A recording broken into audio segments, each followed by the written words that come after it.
Hello dear students, in this video I'm going to discuss the question number 17 of the chapter on fluid mechanics. So the question number 17 says the position of center of pressure on a plane surface immersed vertically in a static mass of fluid is. So we have a mass of fluid and we have a plane surface which is immersed vertically. Let this be a plane surface and it is immersed vertically in this mass of fluid. So we know by the formula yc equal to y bar plus icg upon ay bar. Okay, this term is always positive, so yc will always be greater than the y bar. So if we have a plane surface and let us say this is the depth of the centroid or the CG of the plate from the free surface, then YC will always lie below the centroid of the area of the plane surface. All right, so this situation can be imagined something like this. As we go on moving away from the free surface, the pressure increases like this. That is, the pressure is more towards the bottom of a plane surface or any surface. The pressure is more as we go deeper from the free surface. All right, so let us say this is the position of the centroid of this plate. So the pressure is considered more below the centroid of a plane surface, and this is proven by this formula which we have used in earlier two questions. All right, so we have to remember this formula, that the depth of the center of pressure is equal to the depth of the center of gravity plus this factor ICG upon AY bar, where ICG is the moment of inertia about an axis passing through the centroid of the plane surface, and area A, and A is the area of that plane surface. All right, this factor is always positive because the moment of inertia is positive, area is positive, the depth of CG from the plane surface is positive, so YC will be always greater than Y bar. All right, or in this context, YC will always lie below the Y bar, which is the depth of the centroid of the area. The question number 19 says the total pressure on a plane surface inclined at an angle theta with the horizontal is equal to. So we have a plane surface which is inclined at an angle of theta with the free surface, and we have to find the total pressure in terms of the pressure at centroid.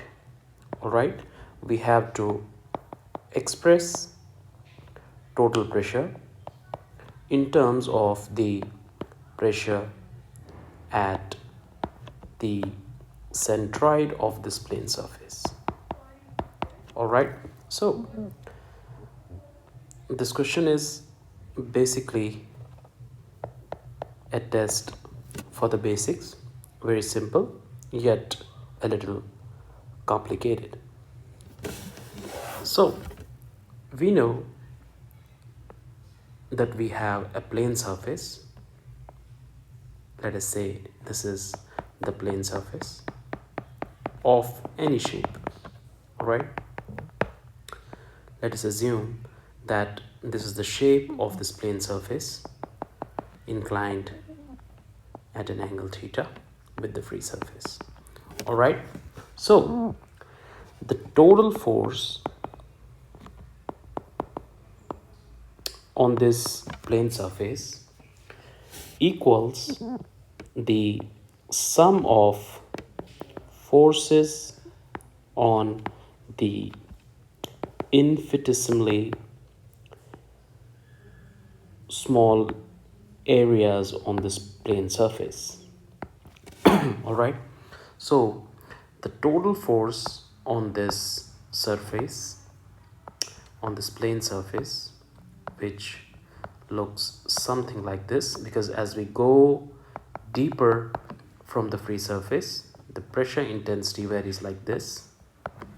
All right, so the force on this surface would be equal to the sum of the forces on the infinitesimally small elements on this free surface. All right, so if the total force on this surface is F, then F equals the integral of the small forces on these infinitesimally small areas, say dA. All right, then we know that force is pressure times the area. All right, and if we have to find the pressure intensity or the pressure at any point beneath a free surface in a liquid, then the pressure at a point equals rho g and h, where rho is the density of the fluid, g is the acceleration due to gravity, and h is the depth of that point below the free surface. Right, so the pressure would be rho g and h. All right, where h is the depth of the point on this plane surface from the free surface of the liquid. Say it looks like this.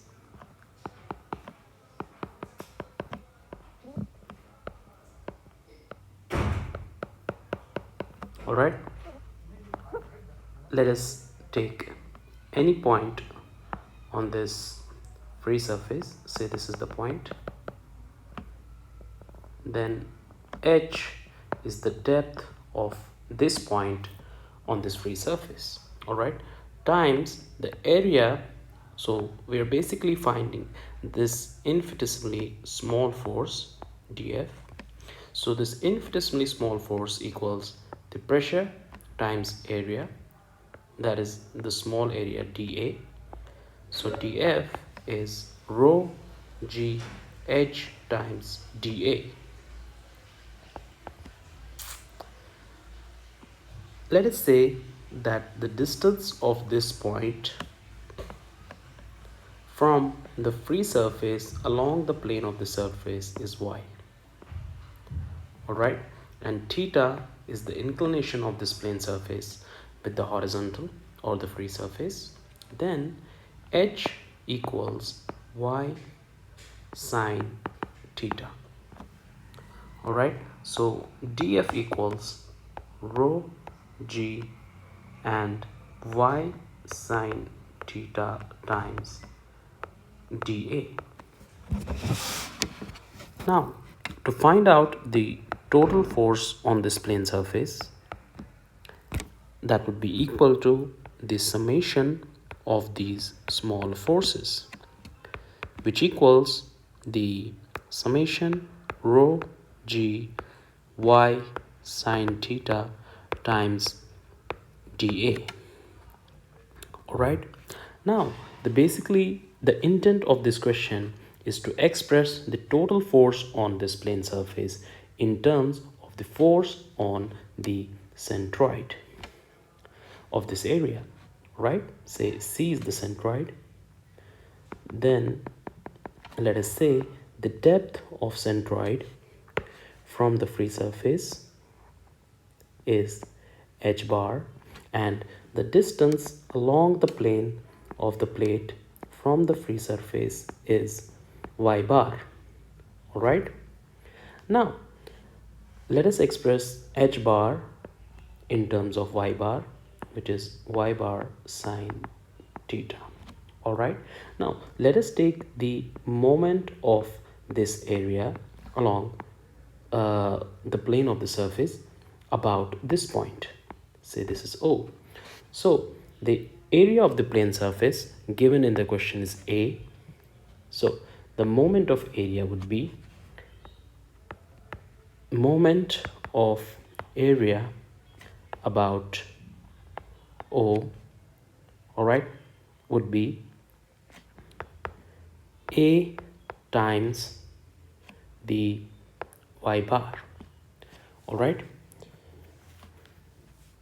so this A times y bar would be equal to, if we use the principle of equilibrium, the moment of this whole area about this point O would be equal to the sum of the moments of these infinitesimally small areas about the point O. So if dA is an infinitesimally small area, then the moment of area of this entire plate would be equal to the summation of dA times the distance of these infinitesimally small areas from this point O.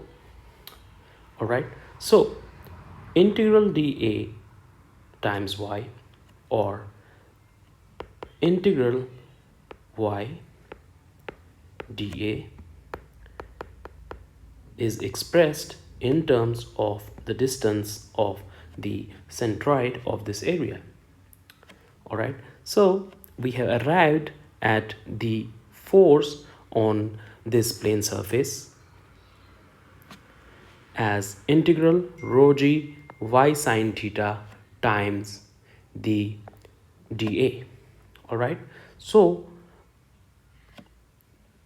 let us rewrite this once again. The total force equals rho g y sine theta times dA. All right, rho g and sine theta being constants can be taken out of this integral. Then what remains inside the integral is the y, that is the distance of these infinitesimally small areas from point O from the free surface, times dA. All right, and we have successfully established the y dA in terms of the distance of centroid. So F equals rho g sine theta times, instead of y dA, integral of y dA, we can write A times y bar. All right, so the total force which we expressed earlier as the sum of infinitesimally small areas on this plane surface is now expressed in terms of the total area of this plane surface and the distance of the centroid. All right, so rho g A, instead of y bar sine theta, we can write h bar, right, which can be verified here.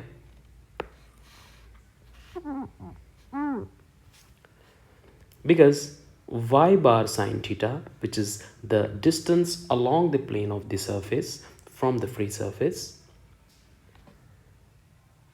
all right, so y bar sine theta is basically h bar, that is the depth of the centroid on the plane surface from the free surface. All right, so F is expressed in terms of the depth of the centroid. All right, now we can write F equal to rho g h bar times the area. All right. So rho g h bar is the pressure at centroid times the area. All right, which in terms of this question is given as P. P is the pressure intensity at centroid of area and A is the area of plane surface. So we have successfully established that the total pressure force on the plane surface is equal to the pressure intensity at the centroid times the area of the plane surface. All right, so whenever we are given to find the force on a plane surface, we can straight away find the pressure intensity at the centroid of that area, and we just need to take the product of that pressure intensity with the area of that plane surface. So to conclude, the pressure force on any area equals the pressure at the centroid of that area. Say if this is the CG of that area, and we need to take the product of the pressure intensity at the centroid, that is rho g. Let us say if h bar is the depth of the centroid from the free surface, rho g h bar times the area. All right, so let us say that if this surface was a plane surface and its shape was a circle. All right, so if we were given a circular plane surface, then we know that the centroid of a circle is at its center. All right, so if we have to find the pressure on a circular surface which is immersed in, say, water at a depth of say any depth, all right, in such a way that the depth of the centroid of the circular surface is at a distance of 5 meters. All right, say the radius of the circle is 1 meters.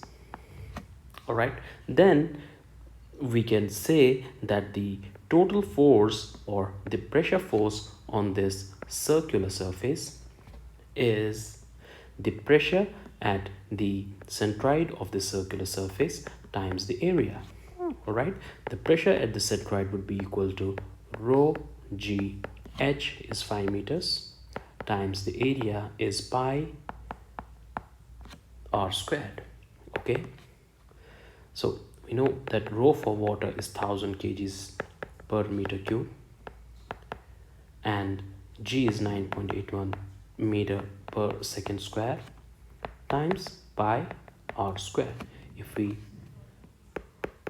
take a product of these numbers, we will get the force on this circular surface.